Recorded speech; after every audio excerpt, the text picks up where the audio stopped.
Você acha que isso é uma libélula? Está certo, isso realmente é uma libélula. Você acha que ela era a dominadora da Era do Carbonífero? Também está certo, mas isso é apenas a entrada. Uma centopeia de 2 metros rastejando pelo chão podia arrancar sua panturrilha com uma única mordida. Um escorpião de 30 centímetros escondido sob as pedras tinha um ferrão mais grosso que o seu dedo. Baratas de 15 centímetros corriam por toda parte e você nem conseguiria esmagá-las. Que conceito é esse? Qualquer inseto podia te perseguir até a UTI. Mas o mais absurdo é que naquela época a concentração de oxigênio no ar era de 35%. Se você respirasse uma vez, poderia sofrer intoxicação por oxigênio e desmaiar. Já os insetos, por causa disso, cresceram até virar gigantes, porque eles não têm pulmões, respiram apenas pelos espiráculos na superfície do corpo. Quanto mais oxigênio, mais assustadores ficavam.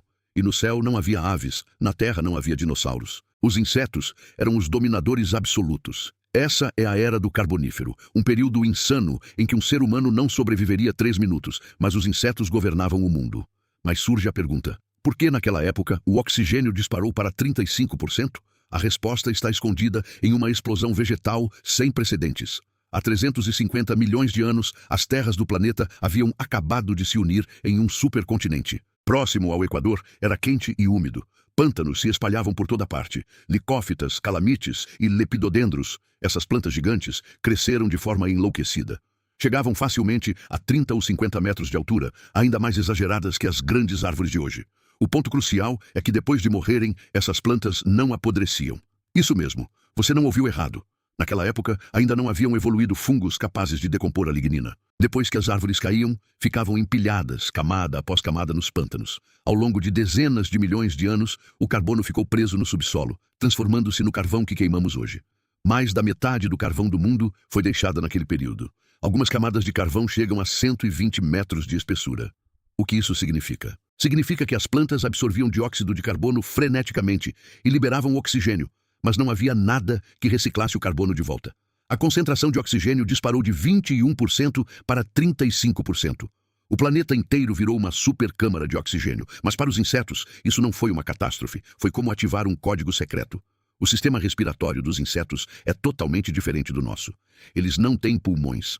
Dependem de inúmeros espiráculos nas laterais do corpo e de uma rede de minúsculas traqueias espalhadas por todo o organismo que absorvem oxigênio diretamente.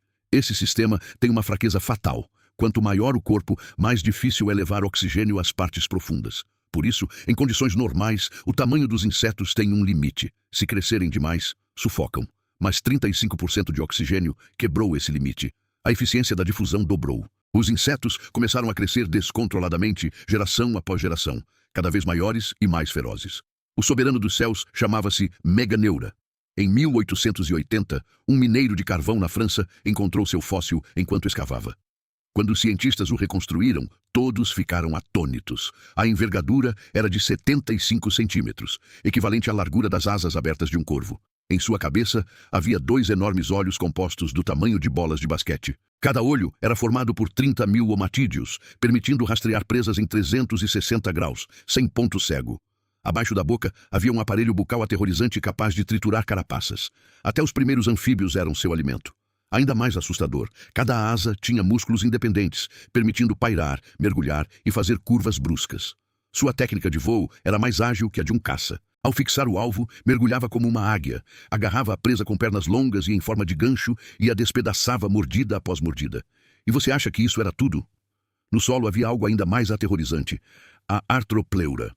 Com 2,6 metros de comprimento e 50 quilos de peso, seu corpo era dividido em 30 segmentos, com 2 patas em cada segmento, 60 patas ao todo. Imagine um milípede mais longo que você deitado, rastejando lentamente entre as folhas caídas. A cena poderia te dar pesadelos para o resto da vida. Muitos pensam que era um predador feroz, mas os cientistas, ao estudarem os fósseis, descobriram que era herbívora. Seus intestinos estavam cheios de restos vegetais, e ela nem sequer possuía ferramentas adequadas para a caça. Mas não comemore cedo demais. Sua carapaça espessa não era decoração, era defesa contra algo ainda mais terrível, como o Pulmonoscorpius, com 70 centímetros de comprimento e um ferrão mais grosso que o seu dedo.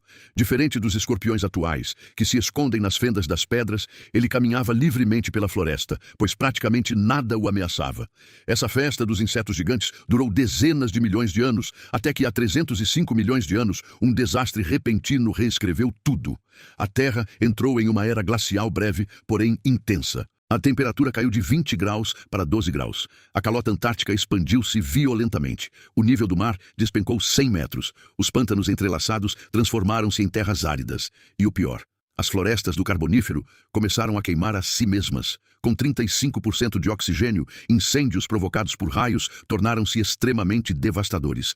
Bastava um único relâmpago e a floresta inteira virava um mar de fogo em instantes. As chamas podiam arder por meses. Os cientistas deram a esse evento o nome de colapso da floresta tropical do Carbonífero.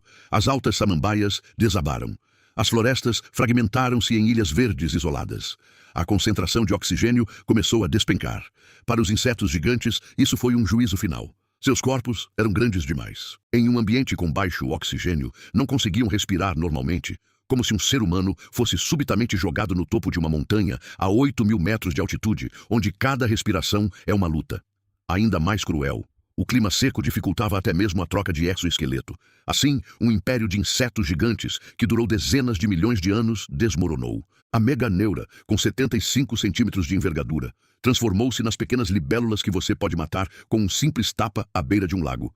A artropleura, de 2,6 metros, encolheu até virar um inseto que você pode esmagar com o pé. Seus genes ainda existem, mas o esplendor nunca voltou. Você pode perguntar, depois disso, o oxigênio não voltou a subir? Por que os insetos não ficaram gigantes outra vez? Aqui está uma verdade ainda mais cruel. Os tempos mudaram. Após estudar mais de 10.500 fósseis de insetos voadores, cientistas descobriram que, nos primeiros 170 milhões de anos da evolução dos insetos, o tamanho corporal estava diretamente relacionado à concentração de oxigênio. Mais oxigênio, insetos maiores.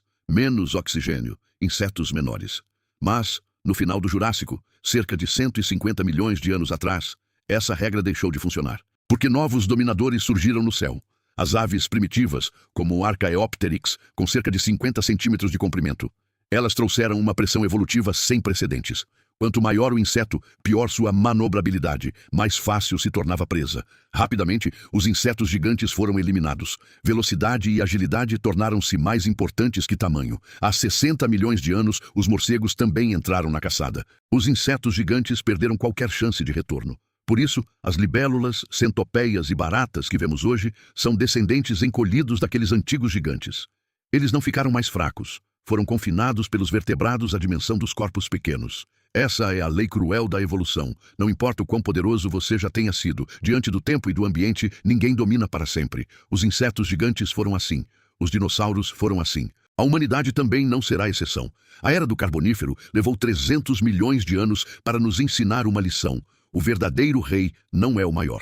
Se você curtiu esse conteúdo e quer continuar explorando os mistérios mais insanos da história da Terra, já segue o canal agora mesmo. Deixa o seu like para fortalecer, comenta o que mais te surpreendeu e compartilha com quem também ama essas histórias inacreditáveis. Aqui você não só assiste, você toma conhecimento de verdades que quase ninguém te contou. Nos vemos no próximo vídeo.